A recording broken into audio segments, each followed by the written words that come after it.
The United Federation of Planets, an organization which has existed since 2161, is no slouch when it comes to remembering its own past, and as a result, the Fleet Museum would be created. But what starships are a part of this amazing attraction? Well, today we'll find out.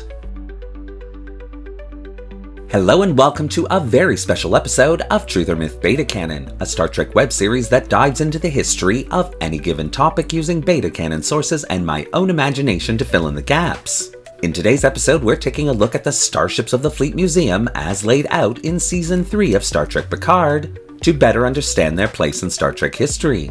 Please note, this was another multi-part series that a bunch of you good trinaries asked me to make into a single video. And so, ask and you shall receive. And I hope you all enjoy. But as always, because this is just a beta canon video, all information relayed should pretty much be taken with a grain of stardust and only considered a little bit of Star Trek fun. And so with all that out of the way, let's begin.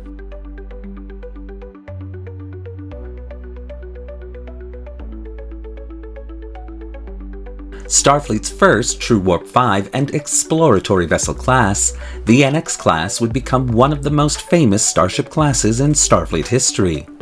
And during the Earth-Romulan War of 2156 through 2160, the NX class would gain even more prestige and importance to Starfleet, becoming the first class to receive an extensive refit and redesign. This refit included the addition of a secondary hull and the rearrangement of many main areas within the class. Sitting at a length of 225 meters, the new NX-class refit was designed to be operated by 105 officers and crew members. An updated warp core and related systems would increase the NX-class refit's maximum speed to a theoretical warp factor 7, and its standard safe cruising speed would be raised to a warp factor of 6, making these refit vessels some of the fastest vessels of the era. Phase cannon ports were doubled, while their output capabilities were increased by 53%. Thanks to the close-knit friendship developing between Earth and Andor, the Andorian government would agree to supply Starfleet Command with shield emitter technology, and the NX-class refit would be the first Starfleet vessel class to utilize this new tech. The NX-01 SS Enterprise would lead the fleet during the war and subsequently, shortly after the founding of the United Federation of Planets, would be decommissioned and become the first vessel fully restored and placed in the Fleet Museum.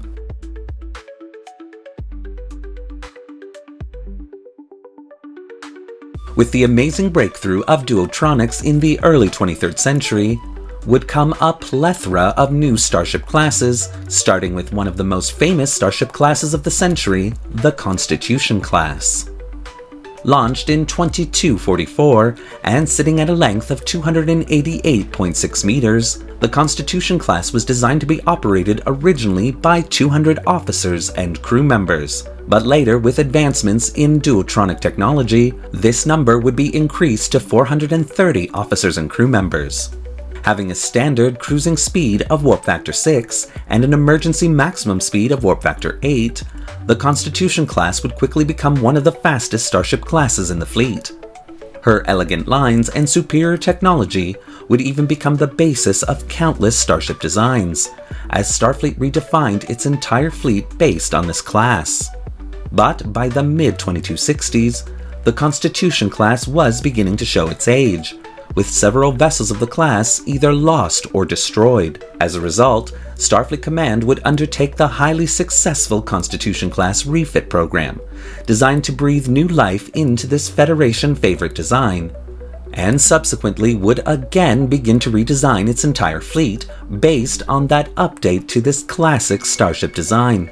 Rather than refit the USS New Jersey, Starfleet Command would opt to retrofit the ship back to the original launch configuration of the Constitution class itself, and place it as a testament to the class in the Fleet Museum.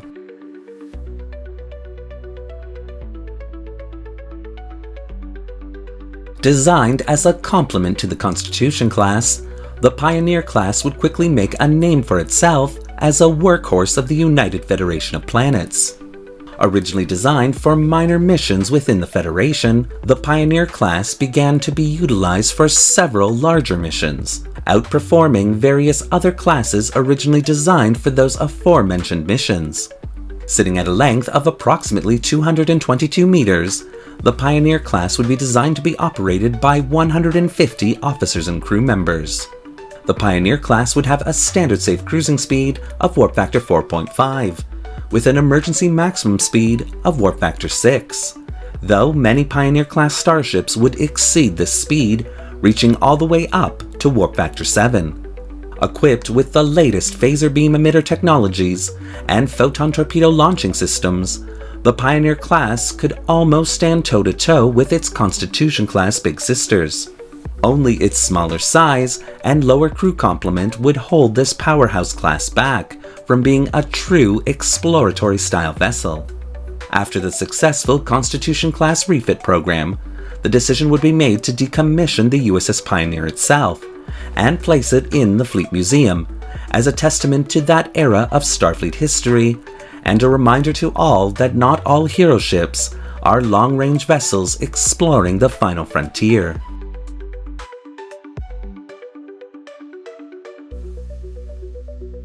Like the original Constitution class before it, no Starship Museum could be complete without a Constitution class refit vessel, and the Fleet Museum is lucky enough to have one that happened to be the flagship for the organization, the USS Enterprise A. Made famous thanks to the Enterprise's captain and crew, the Constitution class refit design would quickly become the jewel in Starfleet's crown. Sitting at a length of approximately 305 meters, the Constitution class refit would be designed to be operated by 430 officers and crew members. Containing major technological breakthroughs such as the vertical warp core, this class's success would end up redefining starship designs for the fleet as much as the original Constitution class had done. With a standard safe cruising speed of warp factor 7 and an emergency maximum speed of warp factor 12, the Constitution class refit would maintain its status as the fastest starship class in the fleet for over a decade. The Enterprise A itself would be involved in many important missions, but perhaps its most defining mission was the part it played during the Federation Klingon peace talks, in which the Enterprise, though badly damaged, managed to thwart a plot to derail the peace initiative. After this mission, however, Starfleet Command would decide to decommission the starship, and after returning to Earth, the Enterprise A would be fully restored and included in the Fleet Museum, where it's still housed today and is one of the Fleet Museum's most popular attractions.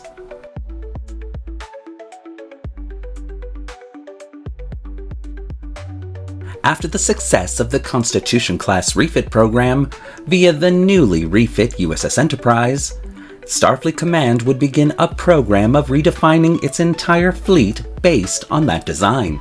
Many new starship classes would then be born, including the Constellation class. Sitting at a length of 310 meters, the Constellation class was designed to be operated by 350 officers and crew members. Settling into its role as an exploratory workhorse, the Constellation class had a standard safe cruising speed of warp factor 5.2 and an emergency maximum speed of warp factor 9.2 for 8-hour increments. Included in the Fleet Museum would be the USS Stargazer, the first command of the legendary Jean-Luc Picard. The USS Stargazer, while on a routine survey mission near the Maxia Zeta star system, would come under attack by an unidentified spacecraft. And while watching his starship burn around him, Captain Jean-Luc Picard would devise what would later become known as the Picard Maneuver, when he ordered the Stargazer to engage high warp for only a split second, bringing the ship off the enemy starship's starboard bow. To the enemy, for an instant, it appeared as though the Stargazer was suddenly in two places at once, and the enemy mistakenly fired upon the wrong ship, allowing the Stargazer to open fire with a full weapons barrage point blank, destroying the aggressive vessel. With the Stargazer's systems failing, Captain Picard had no choice but to abandon the starship, and the Stargazer itself was believed to have been destroyed. However, years later, while commanding the USS Enterprise D, the full extent of the mystery surrounding the Battle of Maxia would be revealed when a Ferengi captain known as Bach would return the still intact USS Stargazer to its former commander, and explain that the unknown vessel at the time was actually a Ferengi starship. And after foiling Damon Bach's plans to discredit and harm Captain Picard, the Stargazer would be turned over to the Fleet Museum, where it would be fully restored and on display, as a testament to Jean-Luc Picard and the Battle of Maxia itself.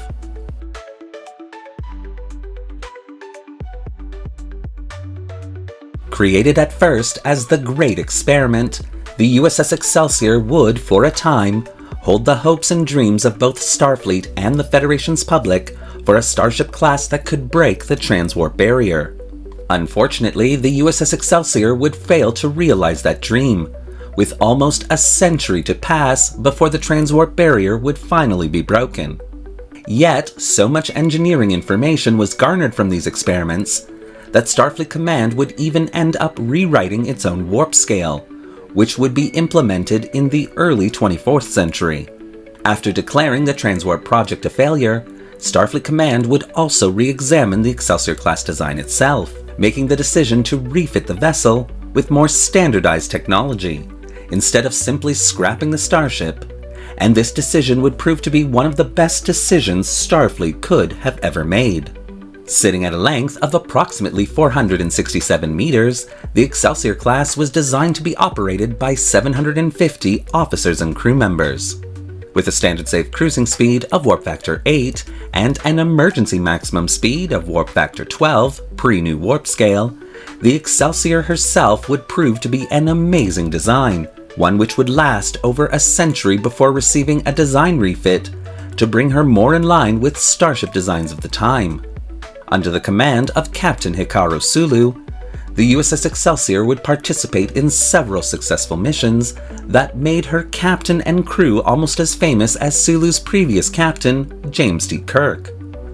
After a long and successful career, the USS Excelsior would be retired to the Fleet Museum, where it would be repaired and restored to its 2290s configuration. The original Excelsior would have one additional feature added, which would make the starship a popular attraction, as Captain, then Admiral Sulu himself, would agree to assist in the creation of a holo version of himself as captain, who still conducts the Excelsior's tours to this day.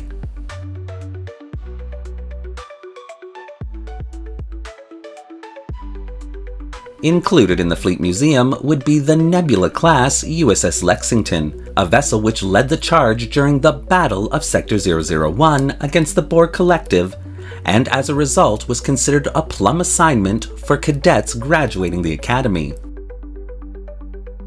A starship design born out of Project Galaxy, the Nebula-class would be a more compact design than its Galaxy-class big sister, and have almost the same strength and power of that design. Sitting at a length of 442.23 meters, the Nebula class would be designed to be operated by 750 officers and crew members. With a standard safe cruising speed of warp factor 7 and an emergency maximum speed of warp factor 9.5 for 12-hour increments, the Nebula class would end up being defined by its removable and interchangeable mission pod. A massive sensor array, a secondary tactical array, or even an additional warp nacelle could be quickly swapped into place. And as a result, the Nebula class would become a symbol of Starfleet ingenuity. And thanks to its versatility, the Nebula class would for a time be one of the leading designs within the Federation, receiving upgrades to its technology to conform it to the breakthroughs made after the Battle of Wolf 359. The USS Lexington was placed in the Fleet Museum as a testament to the short-lived, yet important era of Project Galaxy.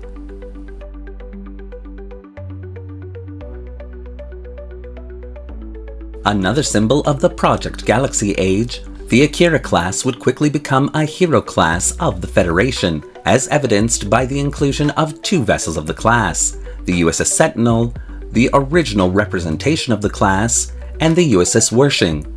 temporarily replacing the USS Pioneer while it was receiving much-needed repairs and maintenance. Sitting at a length of 464.43 meters, the Akira class would be designed to be operated by 500 officers and crew members. With a standard safe cruising speed of warp factor 7 and an emergency maximum speed of warp factor 9.8 for 12-hour increments, both starships included in the Fleet Museum would make separate and distinct names for themselves during their careers. Updated to fight the Borg Collective, the Akira class itself would be involved in many major conflicts apart from the Battle of Sector 001. During the Dominion War, several Akira-class vessels would help turn the tide of that conflict, participating in the first and second battles of Chintaka, as well as the Battle of Cardassia itself, though many starships of the class would be lost in the Battle of Gamma Serpentis. The Akira class would have a long and fruitful career as a starship of the line for Starfleet Command, surviving well into the 25th century, and both hero ships of the class were retrofitted to their launch configurations and placed in the Fleet Museum in the interest of preserving this amazing class for posterity.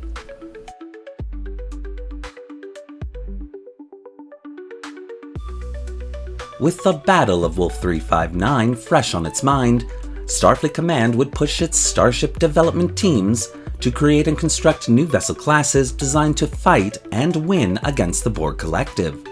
And out of this mad rush for breakthroughs, the Defiant class would be born.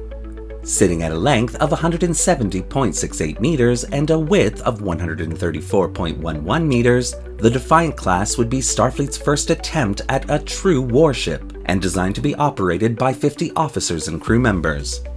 Unfortunately, the original prototype for the class, the USS Defiant, would be one of the many starships destroyed in the Second Battle of Chintaka, but would be quickly replaced by renaming the USS Sao Paulo to the Defiant, shortly before the Battle of Cardassia would begin, and it would be this vessel that would represent the class within the Fleet Museum.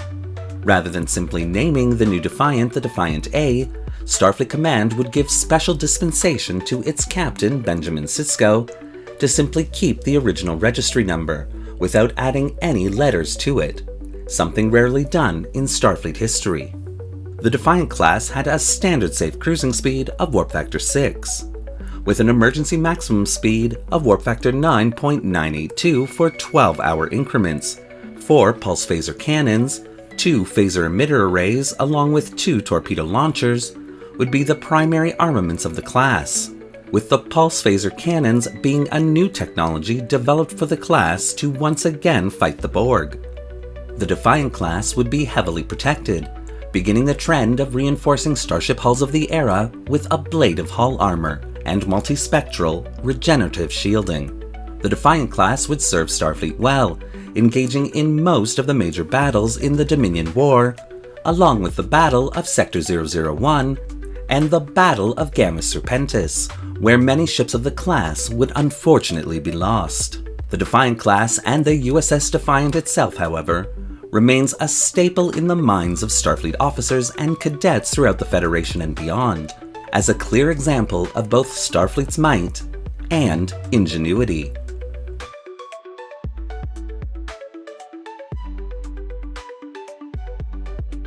Named after the Argo of Greek mythology, and originally created like the Defiant class to fight the Borg Collective, the Saber class would in short order make its own name and presence known throughout the Federation. Sitting at a length of approximately 384 meters and 6 decks tall, the Saber class was designed to be operated by 40 officers and crew members, with a maximum capacity of an additional 200 officers. Like the Defiant class, the Saber class was designed to be a warship able to fight and defeat the Borg, where the Defiant class, though technically stronger than the Saber class, had issues which eventually led her to be temporarily mothballed by Starfleet. The Saber class would instead revel in her role, with very few kinks in her systems to iron out. with a standard safe cruising speed of warp factor 7 and an emergency maximum speed of warp factor 9.7 for 12-hour increments. Vessels such as the Argo would routinely be assigned patrol and enforcement duties along the borders of Federation space. 4 Type 10 phaser arrays along with 2 torpedo launchers would comprise the weapons arsenal of this class, while it would contain multispectral regenerative shields for protection, which was the standard form of Starfleet vessel shielding of the time. Though not as popular an attraction as many of the other ships in the Fleet Museum, the USS Argo is still a valued addition, again showing that not all hero starships have to be large and named Enterprise.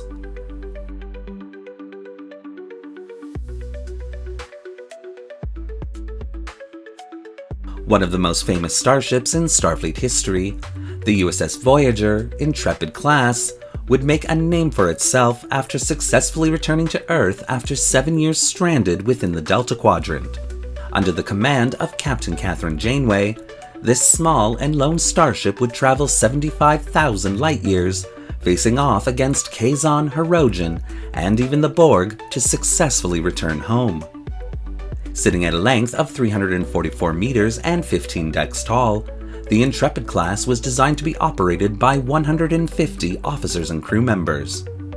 With a standard safe cruising speed of warp factor 6, and the ability of the class to reach a maximum velocity of warp factor 9.975, the Intrepid class would, for a short time, be one of the fastest starship classes within the fleet.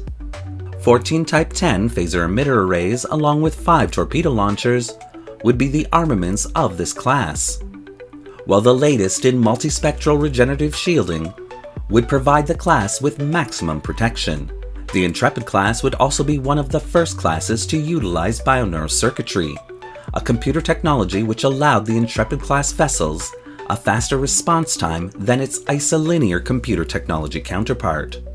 The USS Voyager would be modified heavily during its trek through the Delta Quadrant, making it a true one-of-a-kind starship, technological-wise, upon its return to Earth. Several new technologies, including slipstream and transwarp drives, would be developed and experimented with as well, making Voyager a true treasure trove of discoveries upon its return, with Starfleet Command's best and brightest scientists fully analyzing all of Voyager's systems and, in turn, resulting in several technological breakthroughs in the 2380s.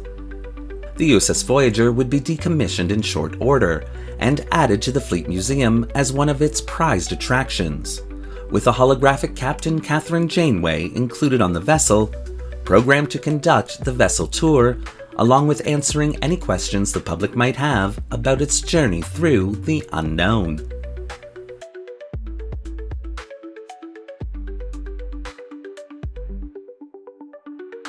Commanded by the legendary Captain Jean-Luc Picard, the Enterprise D would come to symbolize the end of an era for both Starfleet and the United Federation of Planets. Sitting at a length of 642 meters, the Enterprise D Galaxy class would have 42 decks and would be designed to be operated by 1,000 officers and crew members. With a standard safe cruising speed of warp factor 6 and an emergency maximum speed of warp factor 9.6 for 12-hour increments, the Galaxy class and the USS Enterprise D would be the largest and most luxurious starship class of the time, even containing civilian occupants aboard them. After a refit to its systems in the early 2370s, the Enterprise D's star drive section would be destroyed while attempting to save the Viridian star system from destruction. The saucer section of the starship subsequently crashed on the surface of Viridian 3, and due to the inhabited but primitive society residing on Viridian 4, the Prime Directive would force Starfleet to remove the believed unsalvageable saucer section from the planet, where in later years, Geordi LaForge, its former chief engineer, would refurbish and restore the vessel to its former glory. Using the star drive section of the decommissioned USS Syracuse, and still bearing the markings of her crash on Viridian 3, LaForge was able to piece back together the starship, making it operational again after 20 years of work. Subsequently, the Enterprise D would play a pivotal role in stopping the Borg Collective from assimilating Earth in 2402, when her original command crew would face down the Borg Queen, who at the time had full control over the bulk of Starfleet's Starfleet. After this successful and historic last mission, the Enterprise D would assume her honored place within the Fleet Museum, where Geordi LaForge would continue to restore the vessel to its once pristine state, and the Federation's public would attend the exhibit in droves, paying homage to the ship and its crew for millennia to come.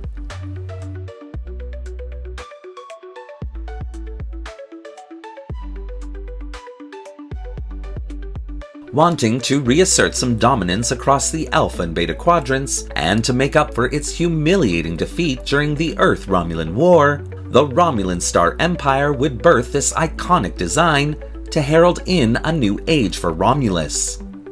Sitting at a length of 136 meters, the Romulan Bird of Prey was the most advanced starship that the Star Empire had at the time, until the introduction of the D7 battlecruiser, gained through a temporary alliance with the Klingon Empire. The Romulan Bird of Prey would be equipped with plasma weaponry, including torpedoes of enveloping plasma energy, which forced implosion. But of course, what worried both Starfleet Command and the United Federation of Planets the most was the Bird of Prey's cloaking ability. Rendering the starship invisible to sensors and even the naked eye, the Star Empire would make great use of its cloaking capabilities for espionage and tactical missions against its enemies.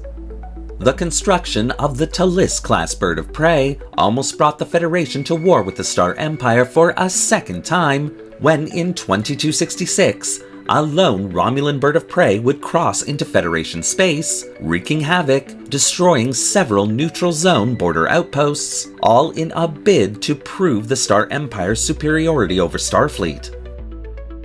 Thankfully, Captain James T. Kirk and the intrepid crew of the Starship Enterprise were able to outmaneuver and eventually destroy the Bird of Prey, preventing an all-out war.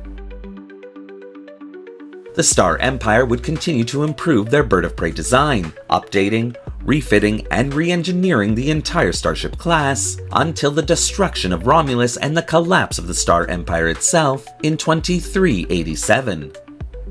A symbol of fear of a bygone era, Starfleet Command was honored to receive this restored Bird of Prey for its museum collection, where its very presence signifies a new era of peace between these two former enemies.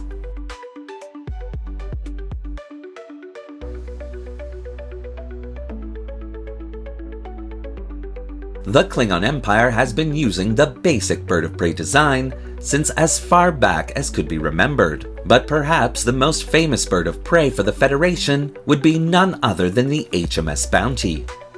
Captured from the Klingon Empire by Captain James T. Kirk and his crew in 2285, these heroes of the Federation would rename their ship to the HMS Bounty and use it to save Earth from its own short-sightedness.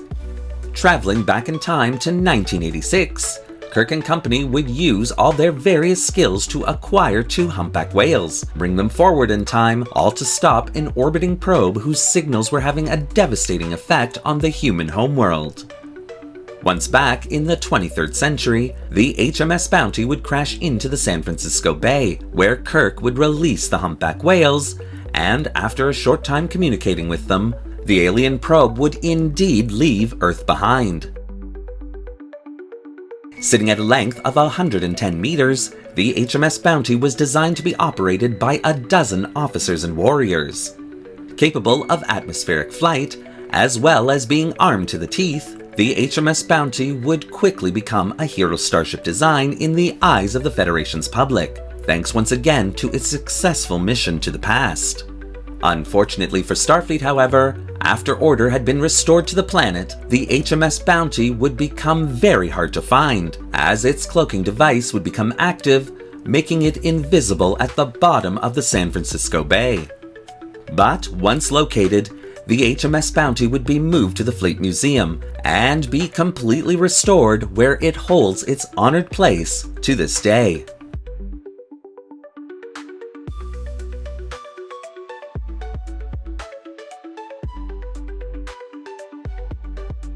A lasting peace starts with a single warrior's vision, and Kronos 1, the flagship of the late 23rd century Klingon Imperial Fleet, embodies that ancient Klingon proverb to a T.